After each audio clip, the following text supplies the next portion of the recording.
Hernando Segura, ATI Cyberlabs.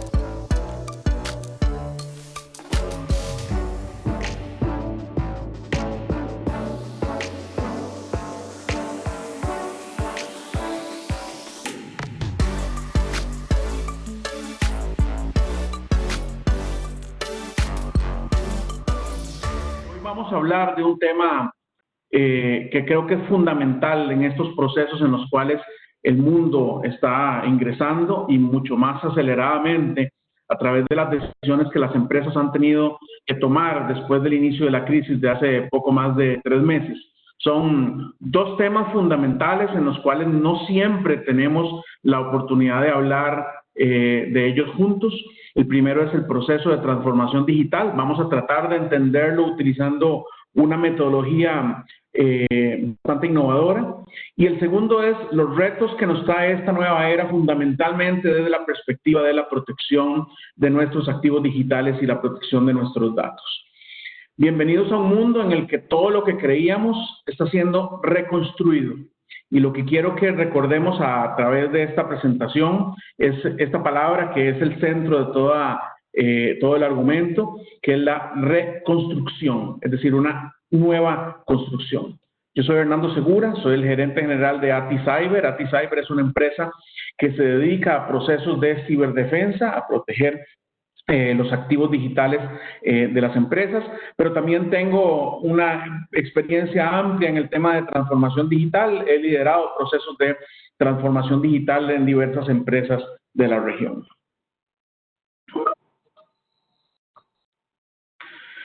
Primero, hay 3 efectos tecnológicos de esta nueva era. Creo que todos estaremos de acuerdo que estamos entrando con mucha velocidad a una nueva era. Estos 3 efectos tecnológicos han sido definidos por alguna gente, entre ellos Boston Consulting Group, como leyes en el proceso de transformación tecnológica. Número 1, la capacidad de almacenamiento llega a ser infinita. Muchos de nosotros nos acordamos que eso hace pocos años no era cierto.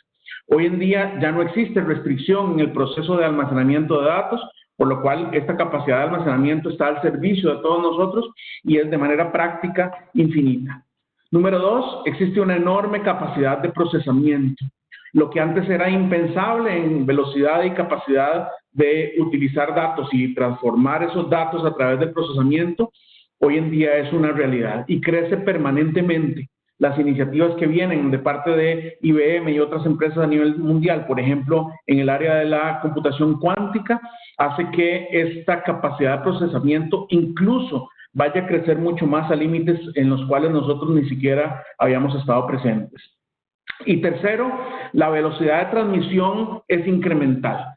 El ancho de banda al cual todos tenemos acceso crece permanentemente y esto hace que la capacidad unida al procesamiento y al almacenamiento cree un mundo nuevo al cual nosotros estamos comenzando a entrar. Estas 3 leyes o estos 3 efectos son los que desencadenan un grupo de comportamientos en la tecnología que son los que vamos a analizar ahora adelante. Primero es importante entender de dónde vienen esos efectos. ¿Por qué las capacidades de almacenamiento, de procesamiento y de transmisión crecen a la tasa en la que están creciendo? Todo esto tiene nacimiento a finales del siglo pasado.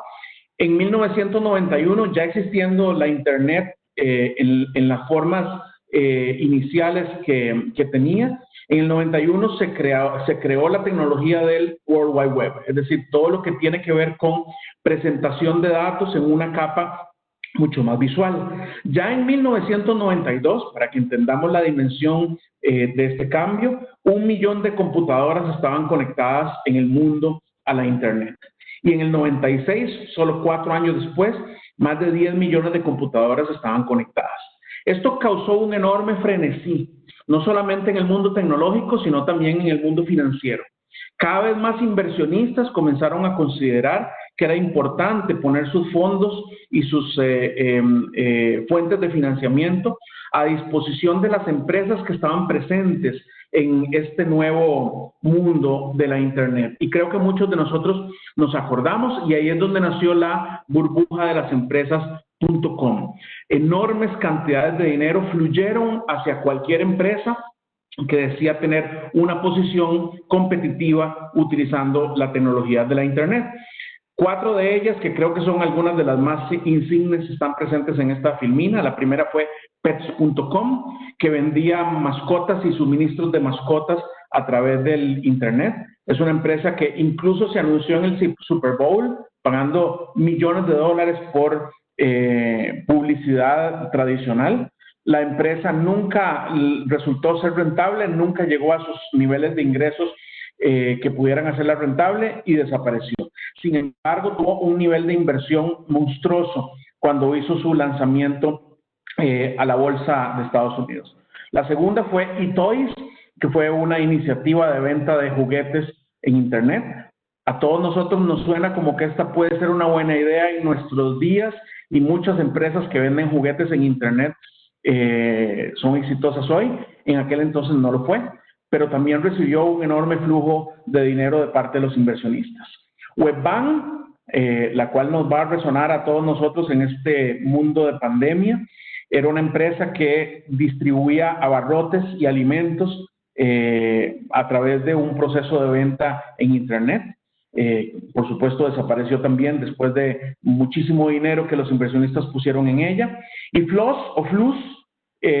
fue una de las ideas probablemente más tontas, pero que recibió una enorme cantidad de dinero de los inversionistas también, que era básicamente capturar dinero o rentabilidad de los usuarios para poder comprar en diferentes websites. Era una especie de primer mecanismo de pago o aceptación de pago. Todas estas empresas ya no existen, pero fueron parte de este proceso de la creación de la burbuja de las .com, en donde enormes cantidades de dinero fluyeron hacia ellas y se construyó muchísima infraestructura. Esta infraestructura es la que nos ha dejado, después de muchos upgrades y modificaciones, con lo que hoy en día estamos visualizando en las 3 leyes que mencionábamos anteriormente. Este es el nacimiento de los efectos que decíamos. Sin embargo, hay otro cambio fundamental que está apareciendo a raíz de la proliferación de compañías que se montan en la nueva iniciativa digital o de transformación digital sobre Internet. Si nos acordamos, y esto probablemente para aquellos que han llevado algún curso de administración, el análisis de la cadena de valor era un análisis, lo sigue siendo todavía, muy utilizado para comprender cuál es la arquitectura industrial o la arquitectura de las compañías para crear valor. Siempre se pensó que era muy importante integrar verticalmente a las compañías dentro de una sola cadena de valor. Es decir, yo puedo transformar la materia prima en producto terminado y ese producto terminado lo puedo comercializar. Muchas empresas se integraron verticalmente y todavía siguen integradas verticalmente. Esa fue la respuesta correcta a agregar valor superior, porque los costos de transacción eran muy altos. El buscar un proveedor y comparar los precios y características con otros proveedores era muy costoso. Era muy costoso orquestar una cadena de valor y por lo tanto era mucho menos costoso y reducía los costos de transacción el integrar a las empresas verticalmente. Y además siempre fue una buena idea el lograr eficiencias a través de la escala. Una empresa que produce, por ejemplo, teléfonos celulares, es mucho más eficiente si produce 10 millones de teléfonos celulares en lugar de 100,000 teléfonos celulares. Este era el modelo de la cadena de valor tradicional en el cual todos nosotros hemos vivido por mucho tiempo. Se caracterizaba por esto: altísimos costos por transacción, el buscar un nuevo proveedor, el buscar nuevas características de productos era muy costoso, pero si los logramos entender, estos costos altos de transacción estaban relacionados con los altos costos de la información. El entender cuál era el comportamiento de mercado que yo quería incorporar dentro de mi empresa o dentro de mi industria era siempre muy costoso porque no existían los efectos que hablábamos anteriormente y la información no estaba disponible en el proceso de toma de decisiones. Entonces era mucho más seguro integrarnos verticalmente. Aparecen hoy en día nuevas leyes en el manejo de la información. Estas nuevas leyes lo que hacen es que el comportamiento rápidamente comienza a ser diferente a lo que tradicionalmente conocíamos. ya no parece ser tan necesario el integrarnos verticalmente, porque ya yo puedo, integrando dos ERPs, es decir, dos sistemas de administración de dos empresas diferentes, puedo lograr que una empresa revise el inventario de un distribuidor. Vean qué mecanismo más poderoso y qué principio más interesante, que a cualquiera le puede parecer sensato, pero hace pocos años eso no se podía. Una empresa que quiere comprar productos, es decir, un adquiriente, puede comparar los precios de proveedores a través de un portal de subastas. En todos nuestros países ya existen portales de subastas o portales de compras, iniciando en el gobierno, pero ya hay empresas privadas que los tienen. O también, por ejemplo, la implementación de un sistema complejo puede ser contratada en la nube y pagado por consumo. Ya no es necesario adquirir hardware, adquirir software, adquirir licencias, entrenar a nuestros colaboradores. Yo puedo pagar por el consumo de ese sistema complejo. Lo que costaba hace muy pocos años $500,000 o $1 millón por un sistema, hoy en día se paga por consumo mes a mes. Estas son nuevas leyes que aparecen gracias a los procesos de cambio en el manejo de la información. Los costos de transacción disminuyen y hay muchos pensadores o especialistas que insisten en que el fin máximo de la estrategia es buscar la disminución de los costos de transacción. Es decir, transar con otros jugadores debería disminuir en costos para que yo tenga un margen mayor de rentabilidad. Bueno, las nuevas leyes del manejo de transacción nos permiten disfrutar de costos de transacción disminuidos. Y al mismo tiempo, lo cual es un efecto muy interesante, los eslabones de la cadena de valor tradicional, los verticales, comienzan a debilitarse. Ya no es indispensable integrarnos verticalmente en procesos para poder ser exitosos y entregar valor. Comenzamos a ver hacia afuera en proveedores de servicios y de productos que pudiéramos incorporar dentro de nuestra propuesta de valor. Entonces vemos un nuevo modelo de creación de valor que se aleja mucho del modelo tradicional de la cadena de valor de la que hemos hablado. Comienza a habilitarse interoperabilidad entre las capas. Ya no existe la necesidad de que verticalmente la interoperabilidad exista. Comenzamos a ver que podemos disfrutar de interactuar con otras capas, incluso en otras industrias que tradicionalmente no eran tal vez nuestros proveedores o nuestros aliados. Algunas capas comienzan a ser guiadas por la escala. En algunas ocasiones donde había 3 o 4 proveedores, especialmente en las capas inferiores, las más cercanas a la materia prima o al comienzo de la creación de valor, estas capas comienzan a integrarse y en lugar de tener varios proveedores compitiendo entre ellos, hay una consolidación. Y vamos a ver un ejemplo muy interesante en la próxima filmina. Y comienza a suceder un elemento que nunca había existido, que es que algunas capas son guiadas por la innovación y se fragmentan. Lo que había antes como proveedores cercanos al consumidor final, es decir, en las capas superiores, comienzan a fragmentarse para que los consumidores comiencen a disfrutar de propuestas de valor mucho más específicas. Y es algo que rápidamente estamos viendo en muchas de las industrias. Por ejemplo, lo que vamos a ver ahora en esta filmina, en el caso de las telcos, que es un ejemplo muy fácil de comunicar y muy fácil de entender, las telcos vieron transformada su cadena de valor de manera dramática. No sé si algunos de ustedes sabrán, es una información sorprendente. Antes del 1950, el proveedor de los teléfonos, que en ese momento eran teléfonos de base o teléfonos fijos, tenía que ser el mismo del proveedor de la red y el que le vendía el producto y le distribuía la solución de comunicación vía teléfono a los clientes. Después de una gran batalla legal que inició en 1920, se logró que el proveedor de la marca del aparato, del teléfono, pudiera ser uno diferente del proveedor de la red telefónica y el dueño de los postes y del cableado y de los esquemas de comunicación. Entonces, en el inicio de la industria de las telcos, la integración vertical era muy robusta y se comenzó a romper con el tiempo, mucho más lentamente al principio, mucho más rápidamente hoy en día. Entonces ya hoy tenemos, y lo que mencionábamos en la filmina anterior ocurre en el caso de las telcos, ya no tenemos proveedores diferentes, por ejemplo, que instalen fibra óptica, sino que la fibra óptica comienza a integrarse en un solo proveedor en algunas zonas, porque no tiene sentido que 2 o 3 proveedores ofrezcan el servicio de fibra óptica en una sola ciudad. Entonces, la parte de abajo comienza a integrarse. Hay un diferente proveedor de los teléfonos, lo cual obviamente en el caso de la telefonía celular se agudiza muchísimo más. Hay operadores diferentes, que hay algunas empresas de tamaño mundial que son los que utilizan este espacio como operadores, y comienzan a aparecer nuevos servicios que son incentivados por la innovación. WhatsApp es uno de ellos. WhatsApp utiliza todas las capas inferiores de las que venimos hablando para dar un servicio que resulta que hoy es gratuito, que empezó con texto y hoy en día ya puede ser incluso de llamadas telefónicas y de video, que antes era cobrado por los operadores. Entonces, este modelo de acumulación de diferentes propuestas de valor en lo que antes era una cadena de valor integrada y vertical, se destruye con mucha rapidez. Y este modelo o este cambio de paradigma ocurre en absolutamente todas las industrias.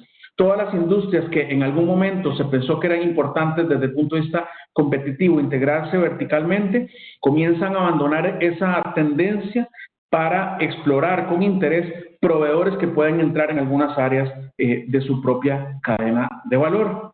Esto tiene mucho que ver con el proceso de cambio análogo a digital. Muchos de nosotros nos acordaremos que cuando íbamos a un hospital, cuando íbamos a un proveedor de servicios o al gobierno, mi documentación estaba almacenada en forma análoga. Había un expediente de papel. Bueno, creo que algunos de ustedes pueden estar diciendo, todavía ocurre en mi país. Bueno, en mi país ocurre todavía. Hay expedientes de papel que tienen toda esa información que me pertenecía a mí, que yo había construido en el transcurso del tiempo. Esta información tiene mucho valor. Si alguien quisiera extraer valor de esa información, pudiera pensar, robemos, no sé, 10,000 expedientes digitales de un hospital o de un seguro social. Robarse 10,000 expedientes digitales o 1,000,000 es una labor prácticamente imposible. Aunque la información tiene valor, pero el costo de acceder a ella para un, por ejemplo, delincuente es demasiado alto. Siempre han existido estos entes que quieren apropiarse de ese valor, ya sea de manera legítima o de manera ilegítima. Pero las multiplicaciones de los accesos a la información, que en esta era digital ocurre permanentemente, multiplica las posibilidades de que un atacante sea exitoso en vulnerar a las empresas o instituciones, por una razón muy sencilla. El proceso de digitalización abre un grupo grande de portillos o de brechas. Hay mucha gente que dice que lo multiplica por 3, por 5 o por 10 las posibilidades de que un atacante acceda a esa información. Solo como algunos datos interesantes, en el 2018 se estima que a nivel mundial los hackers o los atacantes sustrajeron cerca de 500 millones de registros de usuario a nivel mundial. El 75% de las empresas de salud y el 90% de los bancos fueron vulnerados en el 2018. De acuerdo a nuestra experiencia en ciberdefensa y en ciberseguridad, en el 2019 y en el 2020, esos dos números se acercan mucho más al 100%. Se estima que para el 2021 la inversión mundial en ciberseguridad sea de cerca de 6 billones de dólares, es decir, 6 millones de dólares. Si lo queremos ver en inglés es $6 trillion, en español es 6 billones de dólares. La razón por la cual esto sucede es porque el cibercrimen es ya una industria mundial. A esta filmina, a la cual le quiero dedicar un par de minutos, muestra que las industrias como las conocemos comienzan a comportarse similar a como esta industria que están haciendo se comporta, que es el cibercrimen. Hay dos grandes áreas o dos grandes razones fundamentales. La primera la explica la parte izquierda de la pantalla. La superficie de ataque se expande. Hace pocos años un atacante podía atacar lo que se llaman los endpoints, es decir, las computadoras y los servidores. Hoy en día se pueden atacar las redes, la nube, los sistemas de software as a service, con mucha facilidad los usuarios y sus dispositivos móviles, y se pueden atacar dispositivos de el Internet de las cosas. todos ellos comienzan a ser rápidamente vulnerables y por lo tanto las posibilidades de ataque crecen mucho. Número 2, los actores, es decir, los atacantes, están motivados y tienen mucho financiamiento disponible. Hay empleados maliciosos, nos hemos enfrentado a extracción de información de adentro de una empresa por parte de un empleado que la quiere utilizar de manera ilícita, pero también hay terroristas, hay crimen organizado, aquella visión a la cual estamos acostumbrados de un adolescente con una capucha sentado en su computadora en el garaje de su casa y atacando una gran corporación. Ya no existe, todavía existe ese hacker de garaje, pero no tiene la influencia que tienen las grandes corporaciones que se dedican a la ciberdelincuencia. Estas corporaciones tienen un gerente general, un gerente financiero, tienen junta directiva, tienen inversionistas que esperan retorno, tienen un grupo de desarrolladores, es decir, son una empresa con muchos fondos. Hay activistas, de los cuales hemos visto en los últimos meses comportamientos interesantes, y hay fondos que provienen de países para darle vida a estas organizaciones criminales. Y tercero, el tipo de ataque crece y se hace cada vez más sofisticado. El phishing o spear phishing son dos variables de ataque de simulación, por ejemplo, de correos electrónicos. Los hemos visto en muchas ocasiones en los cuales un correo electrónico suplanta la identidad con éxito de un gerente general de una compañía y tiene éxito en pedirle a una persona de finanzas que haga una transferencia de varios miles de dólares a una cuenta particular. Y lo hemos visto de manera exitosa en diferentes países en la región. O malware, es decir, código malicioso hecho a la medida, o exploit de zero day, es decir, que no existían hace poco y por lo tanto los antivirus no lo detectan, o ingeniería social que intenta convencer a nuestros colaboradores de que hagan algo que es inadecuado para la empresa, o incluso vulneración física de las instalaciones. ¿Por qué esto ocurre? Bueno, porque hay demanda. La parte derecha de la filmina muestra que yo puedo comprar en la red oscura entre 50 centavos y 20 dólares por tarjeta de crédito, los números y su configuración de datos de la tarjeta, o entre 7 y 8 dólares cada cuenta de cloud, o hasta 50 dólares por un registro de asegurado o de paciente. Puedo pagar $3,500 si quisiera que me desarrollen un malware a la medida para una empresa en particular y atacarla, o puedo pagar hasta $1,000 por día por un ataque de denegación de servicio y dejar a una empresa inoperante. Esto no se detendrá. Y la razón por la cual continuará creciendo es porque el riesgo implícito en esta carrera de delincuencia es muy bajo. Las posibilidades de capturar a un atacante que está sentado en Rusia o en China o en Lituania son muy bajas. No existe ni reglamentación ni penalizaciones mundiales que lo permitan. Entonces, el delincuente que antes se dedicaba al crimen físico hoy está enfrente de una computadora y tal vez es contratado por una empresa de ciberdelincuencia y tiene cero riesgo. Y todos sabemos que una inversión de cero riesgo es muy atractiva para cualquier inversionista. Entonces esto continuará creciendo. Entonces hay un grupo importante de tipos de ataque, lo veíamos anteriormente. Voy a dedicarle unos pocos segundos a esta filmina solo para que se vea el abanico de posibilidades. Hay phishing, vishing, smishing y farming, que son variantes de suplantación de identidades, en muchos casos vía correo electrónico. Ruptura de datos personales o comunicación externa a datos personales, o spoofing, que es una suplantación de equipos de comunicación. Clonación de páginas URL, ha pasado en nuestros países, incluso a ministerios importantes de gobierno que sus páginas son clonadas. Vulneración y robo de identidades de personas, fraudes de tarjeta de crédito, los hemos visto muy activos en los últimos meses. Malware, scareware, virus y ransomware. El ransomware es en nuestra región el que tiene más impacto. Muchas empresas hemos visto con ransomware capturadas y no pudiendo ni siquiera operar. Fuga de datos corporativos, denegación de servicio, es decir, captura de todos los sistemas por bombardeo de datos, o incluso terrorismo. Entonces, las posibilidades que existen para los atacantes son muchas. Este es un ejemplo real. Cada ejemplo real de vulneración de ciberseguridad tiene una historia detrás. La historia de esta empresa con la cual nosotros trabajamos tratando de ayudarle en la contención de este incidente, es una empresa de tecnología importante a nivel mundial, basada en la región, con operaciones en África, en Europa, en Estados Unidos, en prácticamente toda Latinoamérica. De cerca de sus 100 servidores, todos los servidores que no eran Linux, que eran cerca de 75, fueron capturados por un ransomware, los dejaron completamente inoperantes. Y lo que quiero resaltar de este texto, que es el texto real que ellos encontraron en sus servidores y sus computadoras, que dejaron grabados los atacantes, es el segundo párrafo, que está en inglés, se los voy a traducir. Dice: esto es solo un negocio. Absolutamente no nos importa quién es usted y cuáles son a qué se dedica. Solo queremos obtener beneficio. Un atacante no le importa si capturó los sistemas de un kindergarten o de un hospital o de quien sea, lo que quiere es obtener beneficio. Y el beneficio lo va a pedir siempre, o casi siempre, a través de criptomonedas. Y el cobro que le estaban haciendo a esta empresa era un cobro cercano a $500,000. Esta es una historia real de una vulneración que ocurrió en nuestra región. Esta es otra que para mí es interesantísima. La foto de la izquierda es una captura de pantalla. Si la ven con atención, aparenta ser la fotografía tomada de una pantalla de un computador.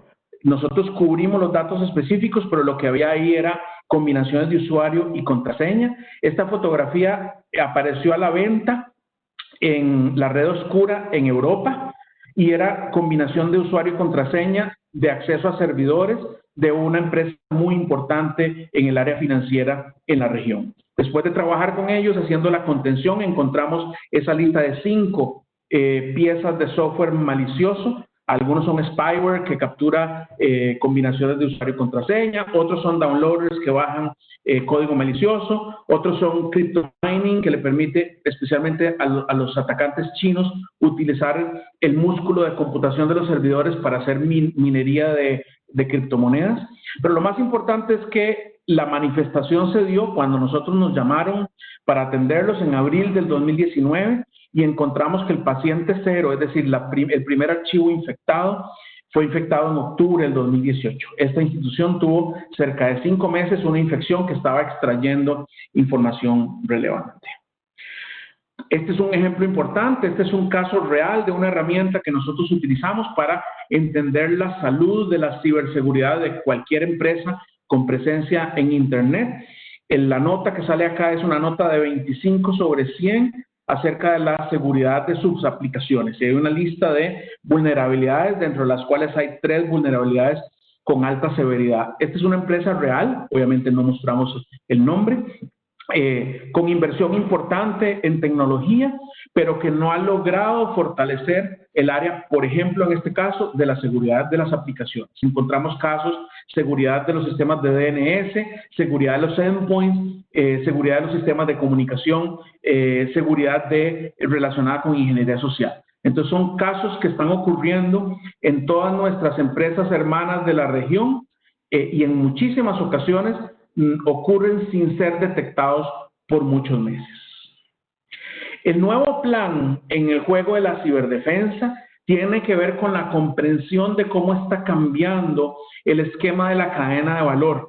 Por eso comenzamos para tratar de entender el modelo de análisis vía la cadena de valor vertical a disgregado o por bloques. Número 1, es importante para todos nosotros como empresas reconocer que el incrementar nuestras capacidades de ciberdefensa requiere de integrar expertos externos. Ya no es posible, y eso es totalmente imposible, tener todo el conocimiento de ciberseguridad a lo interno de las empresas. Hay que integrar expertos de afuera. Número 2, es importante implementar una metodología técnica que permita determinar nuestro nivel de madurez y crear una hoja de ruta. Si yo no puedo responder qué tan maduro soy en ciberseguridad, probablemente soy inmaduro. Esa respuesta hay que tenerla lista para responderla. Y número 3, analizar capacidades aumentadas de monitoreo 24/7. En muchos casos ya se puede consumir monitoreo 24/7 as a service. Tengo expertos que están monitoreando los logs de mis equipos de comunicación y de ciberseguridad, que incluya elementos como contención de incidentes, lo cual es importante, o protección de archivos, o análisis forense, o ciberinteligencia, como lo que les mostré antes de la seguridad de las aplicaciones, que es una una herramienta de ciberinteligencia. Migramos entonces de integración vertical y reconocemos que las capacidades de ciberdefensa ya no pueden estar solamente en mi silo, a un proceso de integración con expertos de la industria, y muchos de ellos me podrán traer capacidades que de otra forma no podemos tener internamente.